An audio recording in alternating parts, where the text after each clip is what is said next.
నమస్తే, welcome to live. Pulivendula MLA YS Jaganmohan Reddy Vallabhaneni Vamsi అరెస్టుపై స్పందిస్తూ ఈరోజు ములాఖాత్ ఇవ్వడానికి వెళ్ళాడు.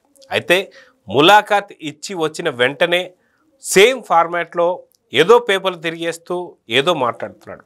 మొత్తానికి ఏం మాట్లాడాడనే దానిపై మనతో పాటు సీనియర్ జర్నలిస్ట్ కనకదుర్గ వడ్లమణి గారు ఉన్నారు. వారిని అడిగి తెలుసుకుందాం. మేడం నమస్తే. నమస్తే అండి. వల్లభనేని వంశీ అరెస్ట్కి సంబంధించి ఈరోజు పొద్దున ఇంతకుముందు డిస్కషన్లో కూడా నేను చెప్పాను, ఏదో ఒక పత్రికలో కార్టూన్ చూశాను.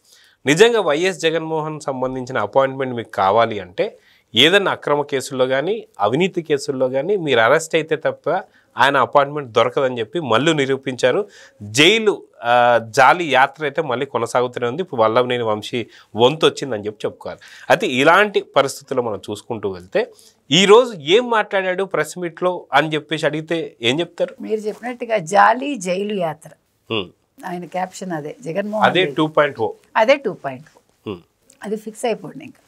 ఎందుకంటే మనం అనుకున్నట్టుగానే రాడేమో అని సందేహం ఉండింది, కానీ తప్పనిసరి పరిస్థితుల్లో వచ్చాడు. ఇవాళ సెవెన్ లేదు అక్కడ. ఫస్ట్ ఆయన ఆకర్షించే అంశాలేవి మీరు పెట్టలేదు, ఐటమ్ సాంగ్స్ లాగా ఒక ఐటమ్ లేదు అక్కడ. అయినా కూడా తప్పనిసరి పరిస్థితుల్లో కార్యకర్తల కోసం భయపడి వచ్చాడు. లేకపోతే అందుకే కదా మళ్ళీ ఆ రోజు స్టేట్మెంట్ కూడా మార్చుకున్నాడు. అయితే పంకజశ్రీ గారికి ఇవాళ బాగా జ్ఞానం వచ్చి ఉంటుంది. వాట్ ఈజ్ జగన్మోహన్ రెడ్డి, అసలు ఆయన ఎట్లా బిహేవ్ చేస్తాడు, ఏం మాట్లాడతాడు అనేది పూర్తిగా అవగతం అయి ఉంటుంది. అంటే మనసులో తిట్టుకుంటూ కూడా ఉండి ఉంటుంది. ఆవిడ మొహం చూస్తే మనకి అలాగే ఎక్స్ప్రెషన్ అలాగే ఉంది. తర్వాత వాళ్ళు జై జగన్ జై జగన్ సీఎం జగన్ అరుస్తూ ఉంటే మీరు అన్నట్టుగా కొడాలి నాని ఫేస్ చూస్తే అరే బాబు ఆపండ్రా బాబు, ఈ సీఎం ఏంట్రా బాబు అన్నట్టుగా ఉంది. సో పక్కన పేర్ని నాని గారు ఉన్నారు, ఆయన మొహం వాడిపోయినా కూడా తప్పదు కదా, వచ్చాడు. ఎందుకంటే కేసులు ఉన్నాయి కదా. నెక్స్ట్ మరి ఆయనది కూడా అంటే ఎంత నెంబరో మనకి తెలియదు. ఇప్పుడు నెంబరు అంటే ఈయన యాక్చువల్గా లాస్ట్ మన జగన్మోహన్ రెడ్డి గారు, నెక్స్ట్ ఇప్పుడు వల్లభనేని వంశీ తర్వాత వెనకాల ఉన్న కొడాలి నాని గారు, ఆ తర్వాత పేర్ని నాని గారు. అందుకని ఆర్డర్లోనే వచ్చారు వాళ్ళు. పేర్ని నాని గారు పక్కన నిల్చుని పాపం ఆయన కాగితాలు చూపిస్తున్నారు. జగన్మోహన్ రెడ్డి గారికి ఇంకా స్క్రిప్ట్ గోలే. అసలు ఆయన చూసుకుని కానీ చదవలేకపోతున్నారు, చెప్పిందే రిపీట్ చేస్తాడు. ఎందుకంటే అక్కడ వింటున్నాడు కదా జై జగన్ సీఎం జగన్, అవి కరెక్ట్గా వాళ్ళు ఉచ్చరిస్తున్నారా లేదా కాన్సన్ట్రేషన్ దాని మీద ఉంది. ఇప్పుడు మెయిన్ అక్కడ ఆయన అప్పుడు దాన్ని బట్టి ఇక్కడ ఈయన మైండ్ పనిచేస్తుంది, మనకి అది గమనించామంటే. సో అక్కడ అది నడుస్తూ ఉంటే ఇక్కడ ఈయన 1-2 సార్లు రిపీట్ చేస్తాడు ఏదైనా కూడా, అంటే ఆయన చెప్పిన అంశాలని ఒక్కొక్క పదం. సో ఆయన ఇవాళ ఏమంటాడంటే ఇది అసలు ఎందుకు వల్లభనేని వంశీని అరెస్ట్ చేశారంటే చంద్రబాబు నాయుడు కంట లోకేష్ కంట ఆయన అందంగా ఉంటాడట. ఇదేంటో మరి కొత్త లాజిక్ ఏంటో. అసలు అందం ఏంటి, జగన్మోహన్ రెడ్డికి అందం గురించి ఎందుకు? నువ్వు మగాడివే కదా. డౌట్ వస్తుంది ఇప్పుడు మనకేమన్నా, మగాడే కదండి, ఇన్ని సందేహమా మనకి? అంటే ఎందుకంటే ఆయన ఇవాళ వల్లభనేని వంశీ అందం గురించి మాట్లాడతాడు. నెక్స్ట్ అరెస్ట్ అయ్యే దేవినేని అవినాష్ అన్నాడు, ఎందుకంటే ఆయన కూడా అందంగా ఉంటాడట చంద్రబాబు నాయుడు కంట లోకేష్ కంట. ఈ కొత్త థియరీ ఏంటి? Something wrong with Jaganmohan Reddy అని మనకు అనిపిస్తుంది. అంటే మైండ్ ఎలాగా పోయింది. ఇప్పుడు ఈ రకంగా కూడా ఆయన అనుమానించాలా మనం? మీరు నన్ను తిట్టుకున్నా ఏం పర్వాలేదు, ఆయన మాటలనే మనం మాట్లాడుతున్నాం, మన సొంతంగా ఏం చెప్పట్లా. కాబట్టి ఇవాళ అయితే ఫిక్స్ అయితే అయిపోయాడు, అందరూ వరుసగా అరెస్ట్ అవుతారని. కానీ జగన్మోహన్ రెడ్డి కాన్ఫిడెన్స్ ఏంటంటే నా నెంబర్ లాస్టే. ఎందుకంటే ఆయన నెక్స్ట్ అవ్వబోయే 0 రెడ్డి కదా. ఇప్పుడు 11 రెడ్డి కాస్త 0 రెడ్డి అవుతాడు.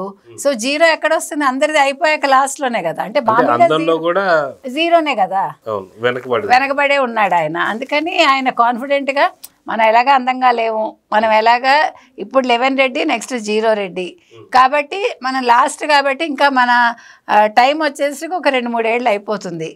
కాబట్టి మనం నిశ్చింతగా ఇలాగే వచ్చి మనం సానుభూతి వాక్యాలు మాట్లాడి అరిపించుకుంటూ సీఎం అని వినిపించుకుంటూ మనం గడిపేయచ్చు అనుకుంటున్నాడు. కానీ అసలు ఎంత సిగ్గులేనితనం అండి. అసలు ఈ పంకజశ్రీ అనే ఆవిడకి నిజంగా ఆవిడకి అసలు అర్థమవుతుందో లేదో మనకైతే అర్థం కావట్లే. నిన్న కూడా మనం చెప్పాం పంకజశ్రీ గారు అతను రానివ్వకండి, మీరు ఎలవ్ చేయకండి అని. కానీ ఆవిడ ఏదో గొప్పగా చెప్పుకుంది. ఎందుకంటే నడుస్తున్నది జగన్మోహన్ రెడ్డి స్క్రిప్ట్ కాబట్టి షీ హ్యాస్ టు యాక్సెప్ట్ కదా. ఇప్పుడు అరెస్ట్ దగ్గర నుంచి పర్వం అంటే ఎప్పుడైతే గేటెడ్ కమ్యూనిటీలో కింద సెక్యూరిటీ చెప్పాడో వంశీకి ఇట్లా మీకోసం ఎవరో వచ్చారని, వెంటనే ఫోన్ మాయం చేశాడుగా. ఆ ఫోన్ మాయం చేసి అరెస్ట్ దగ్గర 40 నిమిషాల టైం తీసుకుని అంటే స్కెచ్ వేసేసుకున్నాడు. ఇక్కడ నాతో మాట్లాడి ఉంటాడు జగన్మోహన్ రెడ్డి తోటి. జగన్మోహన్ రెడ్డి మొత్తం ఇలా ఇలా ఇలా చెయ్యి అని చెప్పించుంటాడు. అక్కడి నుంచి నడిచింది మొత్తం. సో ఈవిడ కూడా అందుకు తగ్గట్టుగానే ఆ స్క్రిప్ట్కి తగ్గట్టుగానే ఈవిడ వలవలా ఏడుస్తున్నారు ఈవిడ. తర్వాత ఆయనని ఇప్పుడు మొత్తానికి నాకు బెడ్ కావాలి, ఫుడ్ కావాలి అని చెప్పి కేసు వేశాడు కోర్టులో. తర్వాత ఏమో బెయిల్ ఒకటి అడిగాడు. ఎందుకంటే పాండురంగారావు అని ఒక ఆయన జనవరి 21, 2024 ఒక కేసు వేశాడు. ఆయన రియల్ ఎస్టేట్ వ్యాపారి. సో ఆ కేసులో బెయిల్ కావాలని వేశాడు ఇవాళ ఎవరు వల్లభనేని వంశీ. కాబట్టి ఇప్పుడు ఈ హడావిడిలో ఉన్నాడు ఆయన. ఈవిడేమో మా భర్తకి వెన్నెముక నొప్పి, తర్వాత స్లీప్ యాప్నియా ఉంది ఆయనకి. స్లీప్ యాప్నియా అంటే నిద్దట్లో ఉండగా సడన్గా ఆయనకి శ్వాస తీసుకోవడం ఆగిపోతుంది. మళ్ళీ కొంచెం సేపు అయ్యాక మళ్ళీ శ్వాస మళ్ళీ వస్తుంది అనమాట. దాన్ని స్లీప్ యాప్నియా అంటారు. అంటే కొత్త కొత్త ఏమంటారు రోగాలు అవన్నీ కూడా వీళ్ళకి ఎందుకు వస్తుందంటే ఏమంటారు, అది అరెస్ట్ అయినప్పుడు అప్పుడే వస్తాయి. భలే వాళ్ళే ఏమండి, ఇప్పుడు వాళ్ళు పదవిలో ఉండగా ఏ రోగాలు రావు, వాళ్ళ వల్ల పక్క వాళ్ళకి రోగాలు వస్తాయి. ఇప్పుడు పదవి పోయాక పక్క వాళ్ళ రోగాలన్నీ వీళ్ళకి వచ్చేస్తాయి. ఎందుకంటే ఆ డబ్బు జబ్బు ఇవన్నీ. అందుకని ఈ స్లీప్ యాప్నియా ఉంది మా ఆయనకి. తర్వాత వెన్నెముక కింద N5 అది దెబ్బతింది. అది దానివల్ల ఆయన కూర్చోలేడు, పడుకోలేడు. మరి కూర్చుని బాగానే వచ్చాడు, మరి మనకు తెలియదు. అంటే ఇక్కడ మనం పంకజశ్రీ గారికి ఇంకోటి చెప్తున్నాం. ఇవాళ వల్లభనేని వంశీ విషయంలో కొడాలి నాని ఆ రోజు ఏం మాట్లాడాడో ఒక్కసారి వేసుకుని వినాలి ఆయన. అసలు యాక్చువల్గా ఇవాళ ఒక రిపోర్టర్ ఎవరైనా అక్కడ వేసి వినిపించుంటే బాగుండేది. ఎందుకంటే ఇవాళ ఆయన వచ్చి 3 కాదు 30 కేసులు, ఇదేముంది చిన్న కేసు ఇది, బయటకు వచ్చేస్తాడు, ఇవన్నీ మాట్లాడాడు కదా. ఆ రోజు చంద్రబాబు నాయుడు గారి విషయంలో మరి ఎందుకు అట్లా మాట్లాడావు నువ్వు?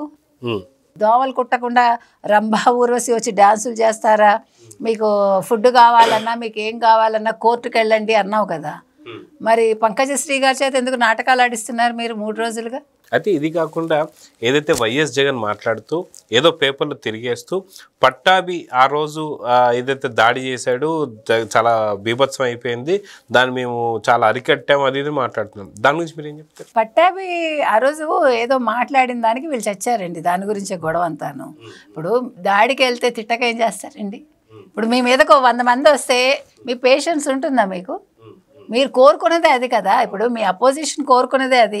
ఆ రోజు వాళ్ళు అధికార పక్షంలో ఉన్నారు. అది కాక పట్టాభి తన ఒక గ్యాంగ్ తోని కార్యకర్తలతో వచ్చేసి దాడి చేయబోయాడు అని చెప్పేసి అంటున్నప్పుడు నిజం కేసు ఎందుకు ఫైల్ చేయలేదు అంటే అదే అందుకే వస్తున్నా.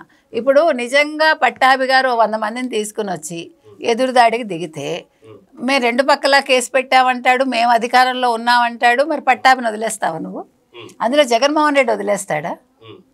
నన్ను తిట్టాడు అంటున్నావు, సరే మీరు తిట్టకుండా ఉంటారా? బూతులు మీ దగ్గర నుంచే వచ్చి ఉంటాయి. విని విని విని మనకు కూడా తెలియకుండా మన భాష కూడా పోతోంది.